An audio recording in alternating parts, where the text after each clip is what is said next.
We're here with Danny Mitchell. Last time we saw you at that Superior Challenge, you just defeated Besam Youssef. Now you've gone from sort of a Swedish promotion to the biggest promotion in the world. How does that upgrade feel? Yeah, it's great. Obviously, this is the goal. This is the pinnacle. This is what everybody wants. So yeah, I'm glad to be here.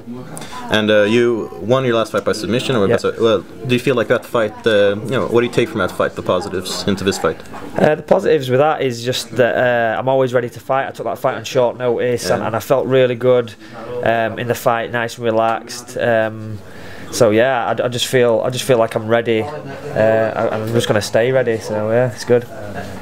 And you're fighting Igor Araujo, Brazilian, very skilled submission artist. You're also a very skilled submission artist. Who do you feel is better on the ground? It's tough to tell until we get hold of each other. Who's going to know? But yeah, he's from watching him, he's very similar to me. He plays like a similar game on the ground as well, and it's interesting for me to watch him actually and see how he moves and stuff like that. So yeah, I'll be glad to get out of him and see what happens.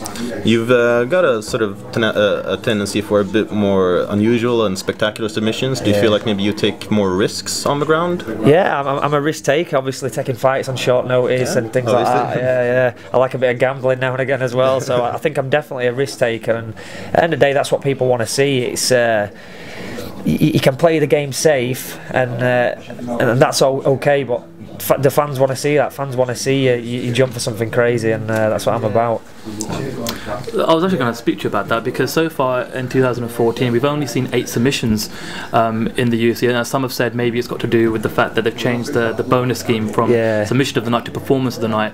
Do you think that's got anything to do with it, or is it just a bad luck, a bad run at the moment for guys that are submission specialists? No, I think that the style of MMA is changing. I think what's happened is you're getting these guys who are playing the point system, playing the rules, and they're sort of there's a lot bigger focus on wrestling now, because takedowns score so highly. People are getting the takedown, throwing a few shots and staying pretty tight, and just getting those decisions. So I think that there's a gap for someone like me who's going to come in there and who's going to be jumping for these submissions and taking those risks. It's not probably the best way to always win the fights and be safe, but I think that it's how I enjoy fighting, and I think that it looks better for the fans watching. People want to see that crazy stuff. It's nice to hear a fighter be so open about that, to be honest with you, because a lot of fighters don't kind of really say that, that they're going to kind of go into a fight and potentially just try and get the submission and really be open for it and not play it safe. Now, something else I wanted to speak to you about, and I'm sure you've probably been asked about this a couple of times already, but your nickname, the Cheesecake Assassin.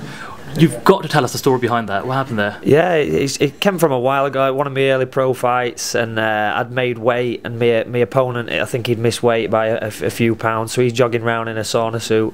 So I just sent one of my friends to the shop. He gets me this cheesecake, and then I just sit and eat it, and then the guy makes weight, and then I end up getting interviewed, and I'm still eating this cheesecake, and then I think it just sort of came from there. But I have got a real sweet tooth. I always like a nice bit of cake. So do you think you might make that a ritual?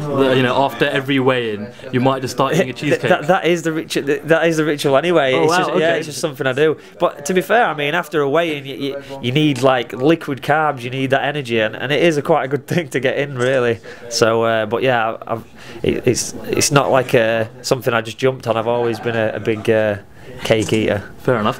I mean, can you just talk about, I mean, you're making a UFC debut here. It's in the O2 Arena in England. I mean, what kind of response have you had from friends and family and from fans? And yeah, I mean, it's crazy. I've got that many people coming down. It's unreal, really. This is the biggest response I've had for any fight. I mean, I always bring a big crowd when I'm fighting sort of locally. And then when I fought in London before, I've brought a big crowd. So obviously, with it being the UFC and mid-debut, people want to be there. So yeah, it's going to be, the atmosphere is going to be mental. Is it something that you have to kind of control as well emotionally to make sure you keep yourself in check, you keep focused for the fight itself? Obviously, this is more media that you'll do than compared to any other fight you've ever had before. So can you just talk about the mental aspect of the game and how you're rolling into fight week? Yeah, it's just about staying grounded. I mean, I'm here in the UFC now, but I'm still the same guy. This is just another fight that I'm training for. So I just see it like that. I've got a pretty relaxed approach to it. I'm not gonna get like caught up in all this hype that I'm like some kind of superstar, because I'm just here to have a fight, and that's it really.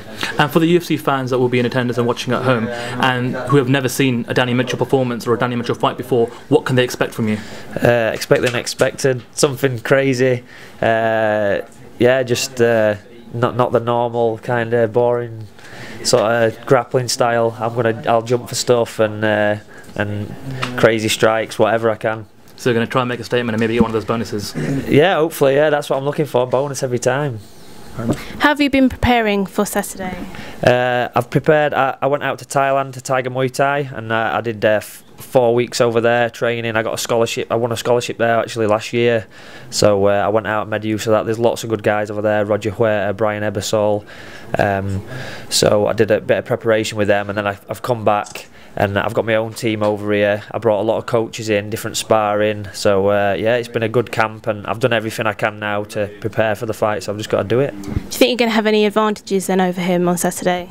I've got the hometown advantage, so that's pretty good, but yeah, I'm sure he's trained hard, I've trained hard, we've just got to get in there and see what happens. How do you think your styles are going to match up? I don't actually know right now. I mean, like I said before, we're both very similar in style, so I'm interested to see how things are going to work out. So yeah, it's a real interesting stylistic matchup. And you're going to go for that submission? I'm going to go for the finish. It might not be a submission, but I'm going to try and finish him. Sometimes when we see two grapplers going at it, they tend to cancel out each other's grappling in the striking match. How do you feel about that potentially happening, just becoming a kickboxing match? Yeah, that's great. I mean, fans like to see people getting punched in the face, and it's the easiest form of, you can sit there and it's easy to watch two guys hitting each other. So yeah, if he wants a kickboxing match, then let's throw down.